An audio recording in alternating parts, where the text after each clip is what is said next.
عصمت جرأت و ہمت کا ہے اظہار، سیدھی بات روایات صحافت کا علم بردار، سیدھی بات۔ ناظرین گرامی السلام علیکم ورحمۃ اللہ وبرکاتہ۔ سیدھی بات کے تازہ ترین پرائم ٹائم میں آپ لوگوں کا استقبال ہے۔ ناظرین گرامی، میں انصار عزیز ندوی اس وقت آپ لوگوں کے سامنے کچھ اہم ترین خبریں، کچھ وائرل ویڈیوز اور کچھ تنقیدی تجزیے لے کر کے حاضر ہوا۔ ناظرین گرامی، تمہیدی تفصیلات میں گئے بغیر میں آپ لوگوں سے جو ہمیشہ سے درخواست ہوتی ہے اس پر توجہ دلانے کی کوشش کروں گا۔ ادارے کو مضبوط کرے، نیچے اس کی تفصیلات ہیں۔ ناظرین گرامی، یو پی میں کیا ہو رہا ہے اور کیا کچھ ہو رہا ہے، کس طرح سے خبروں کو دبا دیا جاتا ہے، سامنے نہیں لایا جاتا۔ دلی میں کوئی معاملہ پیش آتا ہے تو اس پر 3 دن 4 دن پورا ہفتہ ڈیبیٹ ہوتا ہے، خواتین کے حقوق پر باتیں ہوتی ہیں اور نہ جانے کیا کچھ احتجاجات ہو جاتے ہیں، مختلف تنظیمیں راستوں پر آ جاتی ہیں۔ لیکن ایک ویڈیو اس وقت آپ دیکھ رہے ہوں گے ہمارے سامنے، یہاں پر یہ مہک نامی 13 سالہ ایک لڑکی کا یہ مری ہوئی لاش ہے جو مولچند یادو نامی شخص کی بیٹی ہے۔ اس نے جو ہے یہاں پر قضائے حاجت کے لیے فیلڈ میں گئی تھی، میدان میں گئی تھی، تو وہ اب مردہ حالت میں پائی گئی ہے۔ اب آپ اندازہ لگائیں کہ کس طرح سے جو ہے یہ نئے سال کے دن گنیش پور نامی ایک دیہات آتا ہے جو اٹونجا پولیس تھانے حدود میں آتا ہے، وہاں پر یہ معاملہ پیش آئے۔ ٹین ایج گرل ہے۔ اتر پردیش میں جس بات کا دعویٰ کیا جاتا ہے کہ سب کچھ ٹھیک ہے، اس ویڈیو کو دیکھنے کے بعد اندازہ لگائیں۔ اب مہک کی باڈی جو ہے وہ پوسٹ مارٹم کے لیے بھیجی گئی ہے اور اس سلسلے میں تحقیقات ہو رہی ہیں، اور یو پی میں اس وقت جرائم کو لے کر کے تبصرے شروع ہو چکے ہیں۔ اس وقت میں ایک تصویر بلکہ ٹویٹ کیے گئے مختلف ٹائمز ناؤ کی جانب سے، دینک بھاسکر کی جانب سے، DNA کی جانب سے، وہ آپ کے سامنے رکھنا چاہتا ہوں۔ اس سے پہلے میں نے کئی مرتبہ تبصرہ کیا ہے کہ کس طرح میڈیا اس وقت بھارت میں بالخصوص مسلمانوں کے خلاف ماحول بنانے کی کوشش کر رہا ہے، وہ کامیاب بھی ہو رہا ہے اور اس کا رد عمل بھی سامنے آ رہا ہے، وقتاً فوقتاً مسلم نوجوانوں پر حملہ کرنا اور جو بھی حالات اس وقت بنتے جا رہے ہیں۔ اور جب خود مسلمان مظلوم ہوتے ہیں تو اس وقت بھی ان کی سرخیاں کیا ہوتی ہے، اس سے آپ سمجھ سکتے ہیں جو اس وقت اسکرین پر ہے۔ دیکھیے کہ کشمیر زون پولیس نے جو ٹویٹ کیا ہے خبر کو، انہوں نے پوری تفصیلات کے ساتھ پیش کیا ہے اور کہا ہے کہ جو ہے اس سال دہشت گردانہ حملے میں کشمیر اور آس پاس کے علاقوں میں جو لوگ مارے گئے ہیں ان کی تعداد جملہ 29 ہے، اور اس میں 21 لوکلز ہیں یعنی مقامی لوگ ہیں، جس میں 6 ہندو ہیں اور 3 KPS سے تعلق رکھتے ہیں اور 15 مسلمان ہیں، اور 8 افراد کا تعلق جو ہے وہ دیگر اسٹیٹ سے ہے۔ یہ ایک حقیقت ہے، یہ ایک پکچر ہے۔ اسی خبر کو جو سرخی DNA نے دی ہے، وہ دیکھیے کہ جو ہے ٹیررسٹ کا جو اٹیک ہوا جموں کشمیر میں، اس میں 6 ہندوز مرے، جس میں 3 کشمیری پنڈت شامل ہیں اور پھر 21 مقامی لوگ ہیں۔ اب 15 مسلمانوں کے اس میں جو ہے مرنے کی بڑی تعداد جو مسلمانوں کی ہے اس کا اس نے تذکرہ نہیں کیا۔ یعنی کہ دہشت گردانہ حملے میں صرف ہندو مارے جاتے ہیں، مسلمان مارے نہیں جاتے، یا اس طرح کی چیزیں لوگوں کے سامنے پیش کر کے کیا جو ہے پیغام دینا چاہ رہا ہے، آپ اندازہ لگائیں۔ اسی طرح جو ہے دینک بھاسکر کی ہندی کی سرخی بھی آپ لگا لیں، اور پھر اس کے علاوہ ٹائمز ناؤ نے بھی کیا دیا ہے، 3 کشمیری پنڈت اور 6 ہندو اور 21 لوکل۔ یہ ان لوگوں کی جو ہے منافقت ہے۔ ناظرین گرامی، کس طرح سے یہ ماحول بناتے ہیں مسلمانوں کے خلاف، اس کا آپ اندازہ لگائیں۔ ایکچول جو کشمیری زون پولیس نے پیش کیا ہے وہ سرخی آپ کے سامنے ہے، اور یہ اپنے آپ کو ذمہ دار اخبارات کہنے والے لوگوں کی سرخیاں بھی آپ کے سامنے ہے۔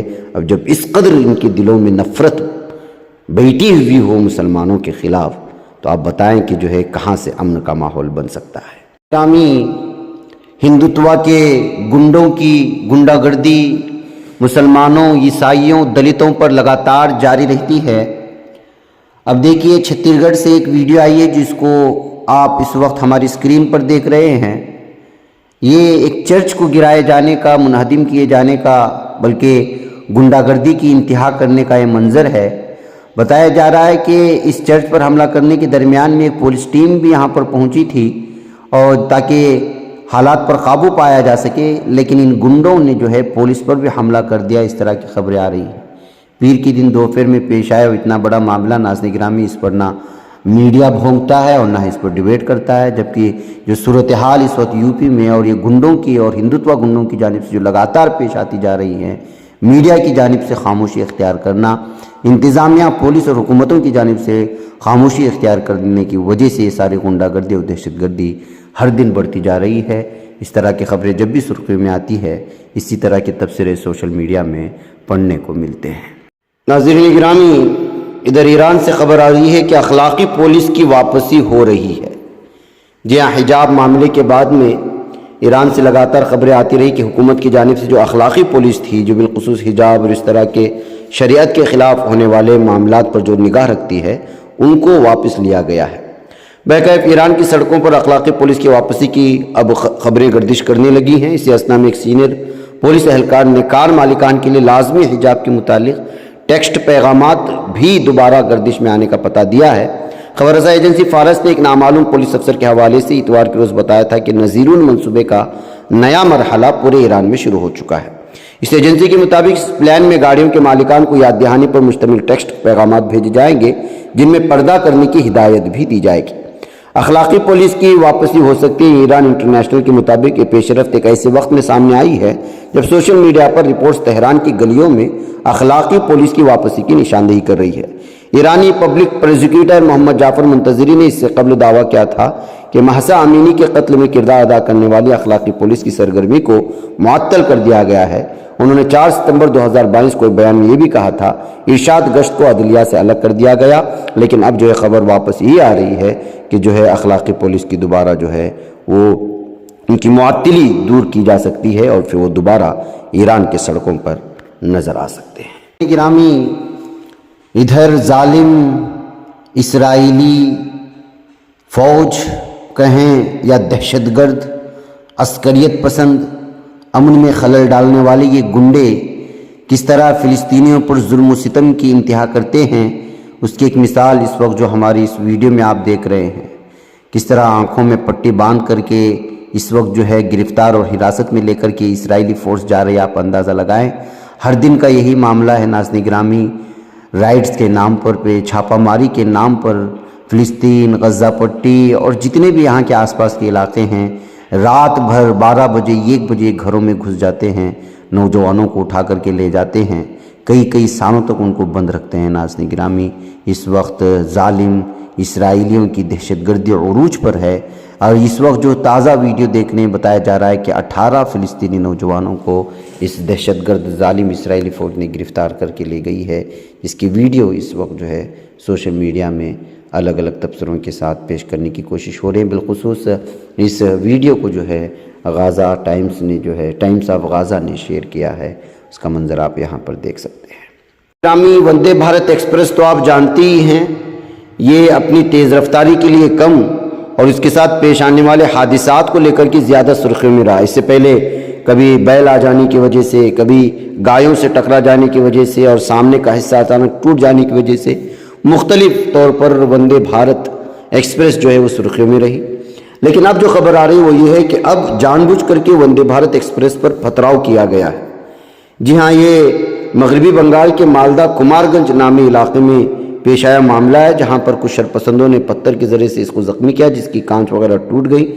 ہاوڑا سے ابھی نئے سرے سے جو ہے یہ 7ویں جو ہے بھارت کے وندے بھارت ایکسپریس کو آغاز کیا گیا تھا، اور اس کا آغاز بھی پی ایم نریندر مودی نے ہاوڑا سے جولائی کے مہینے میں شروع کیا تھا۔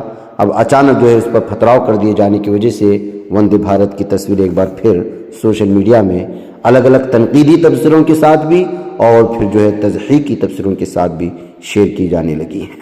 گرامی، آئیے اب بات کرتے ہیں مسلمانوں کو بے گھر کیے جانے کی سازشیں جس تیزی کے ساتھ بڑھتی جا رہی ہیں وہ بہت ہی تشویشناک ہے۔ میں نے 2 دن قبل پرائم ٹائم میں آسام و ہلدوانی کا جو معاملہ اس وقت سرخیوں میں ہے وہ آپ کے سامنے رکھا تھا۔ آج ہم جاننے کی کوشش کرتے ہیں کہ آخر اس پورے معاملے کی حقیقت کیا ہے۔ آپ کو بتا دیں کہ بی جے پی کی حکومت والی ریاستوں اتراکھنڈ، آسام اور مدھیہ پردیش میں ہزاروں مسلم کنبوں کے بے گھر ہو جانے کا خطرہ شدید ہو چکا ہے۔ DW نے اس کی مکمل رپورٹ پیش کی ہے۔ اتراکھنڈ میں نینی تال ضلع کے ہلدوانی قصبے میں ہزاروں کنبوں میں خوف و ہراس کا ماحول ہے، کیونکہ مقامی انتظامیہ نے 4365 مکانات کو منہدم کرنے کی نوٹس دے دی ہے، جس پر 9 جنوری سے کارروائی شروع ہو سکتی ہے۔ انتظامیہ کا کہنا ہے کہ مکانات 78 ایکڑ اراضی پر ریلوے کی زمین پر غیر قانونی طور پر تعمیر کیے گئے ہیں اور اتراکھنڈ ہائی کورٹ کے حکم پر انہیں منہدم کرنے کے لیے نشانات لگا دیے گئے ہیں۔ ان میں بیشتر مکانات کافی عالیشان ہیں۔ جس علاقے کو منہدم کیا جانا ہے وہاں 1 لاکھ سے زائد افراد رہتے ہیں۔ ان میں 95% مسلمان اور 5% ہندو ہیں۔ یہ لوگ تقریباً 80 برس سے یہاں آباد ہیں۔ یہاں تقریباً 20 مساجد، 9 مندر، کمیونٹی سینٹر، متعدد اسکول بھی ہیں۔ عدالت نے ان سب کو منہدم کرنے کا فیصلہ کر لیا ہے۔ یعنی کہ آپ اندازہ لگا سکتے ہیں کہ 1 لاکھ سے زائد افراد بے گھر ہو جائیں گے۔ 95% مسلمان ہیں۔ اصل معاملہ کیا ہے؟ معاملہ یہ ہے کہ اتراکھنڈ ہائی کورٹ نے 20 دسمبر کو پوری بستی خالی کرانے کا حکم دیا۔ ریلوے نے دعویٰ کیا تھا کہ یہ اس کی زمین ہے جس پر لوگوں نے غیر قانونی طور پر قبضہ کر رکھا ہے۔ مقدمے کے دوران ریاست کی بی جے پی حکومت نے عدالت سے کہا کہ چونکہ یہ جائیدادیں ریلوے کی ہیں لہٰذا اس معاملے میں اسے کوئی لینا دینا نہیں۔ عدالت کے فیصلے کے خلاف گزشتہ ہفتے ہلدوانی میں زبردست احتجاجی مظاہرہ ہوا، ابھی تک جاری ہے۔ ہزاروں مرد و خواتین سڑکوں پر اتر آ رہے ہیں۔ اس کے مناظر آپ ہماری اسکرین پر دیکھ بھی رہے ہیں۔ اپوزیشن کانگریس کے مقامی رکن اسمبلی سمت ہردیش کا کہنا ہے کہ بی جے پی حکومت نے مقدمے کی درست طور پر پیروی نہیں کی، جس سے لوگ مایوس ہیں۔ انہوں نے یہ بھی کہا کہ یہاں رہنے والے لوگوں کے پاس وہ تمام سرکاری دستاویزات موجود ہیں جو حکومت جاری کرتی ہے، لیکن چونکہ یہ لوگ کانگریس کے امیدوار کو کامیاب بناتے رہے ہیں اس لیے شاید انہیں اسی کی سزا دی جا رہی ہے۔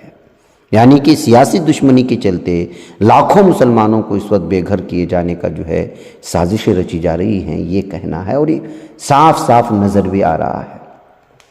اسی طرح کا معاملہ آسام میں ہے۔ اب تک 5000 سے زیادہ مکانات کو غیر قانونی تجاوزات کا الزام لگا کر کے جو ہے خالی کر دیا گیا، منہدم کر دیا گیا، گرا دیے گئے در و دیوار، اور اس میں بیشتر مکانات مسلمانوں کے۔ آسام میں تو لگاتار مسلم دشمنی میں وہاں کے خود سی ایم کس طرح آگے بڑھتے جا رہے ہیں۔ کل بھی میں نے پرائم ٹائم میں مدارس کو لے کر کے جو اس کا فیصلہ ہے وہ سنایا تھا۔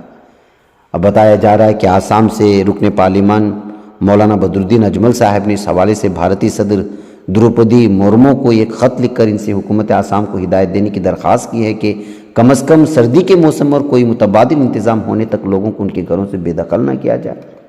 مولانا بدرالدین اجمل کا یہ بھی کہنا تھا کہ سب سے قابل اعتراض بات یہ ہے کہ بے دخلی کی یہ مہم جانبدارانہ انداز میں چلائی جا رہی ہے اور ایک مخصوص طبقے کو یعنی مسلمانوں کو نشانہ بنایا جا رہا ہے۔ کچھ لوگوں کو ان علاقوں سے نکال دیا گیا ہے جہاں وہ دہائیوں سے رہ رہے تھے اور سالوں سے رہ رہے تھے۔ دوسری طرف ریاست وزیر اعلیٰ ہیمنت بسوا سرما کا کہنا ہے کہ غیر قانونی تجاوزات کو خالی کرانے کا عمل جاری رہے گا، یہ نہیں رکے گا، اور تمام افراد خواہ وہ ہندو ہو یا مسلمان انہیں ان علاقوں کو خالی کرنا پڑے گا۔ اعداد و شمار کے مطابق مئی 2021 سے اب تک آسام میں 4000 سے زائد افراد کو ان کے مکانات سے بے دخل کیا جا چکا ہے۔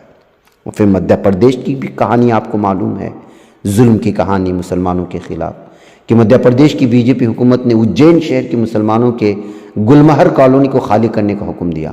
حکومت کا کہنا ہے کہ سن 2028 میں اجین میں ہندوؤں کا کمبھ میلہ لگے گا اور اس میں آنے والوں کے لیے گاڑیوں کی پارکنگ کی جگہ کی ضرورت ہے اور اسی جگہ پر پارکنگ بنائی جائے گی۔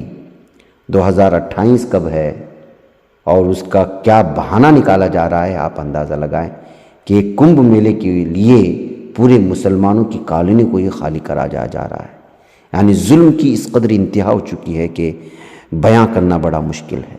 مقامی بلدیہ اس حوالے سے 11 دسمبر کو ایک نوٹس بھی جاری کر چکی ہے۔ حالانکہ مقامی لوگوں کا کہنا ہے کہ ان کی کالونی کسی سرکاری زمین پر نہیں آباد ہے بلکہ کسانوں اور دیگر افراد سے خریدی گئی ہے۔ یہ بھی کہنا ہے کہ دریائے شپرا کے پاس جہاں کمبھ میلے کا انعقاد ہوتا ہے ایسی بیکار زمینیں وہاں پڑی ہیں جنہیں پارکنگ کے لیے استعمال کیا جا سکتا ہے، لیکن جان بوجھ کر کے مسلمانوں کو تکلیف دینے، ان کو بے گھر کرنے، دشمنی کی انتہا کرنے کے لیے پوری کالونی کو خالی کرانے کے لیے الگ الگ طرح کے بہانے بنائے جا رہے ہیں۔ یہ صورتحال ہے ناظرین گرامی۔ ناظرین مجھے اجازت دیں، السلام علیکم ورحمۃ اللہ وبرکاتہ۔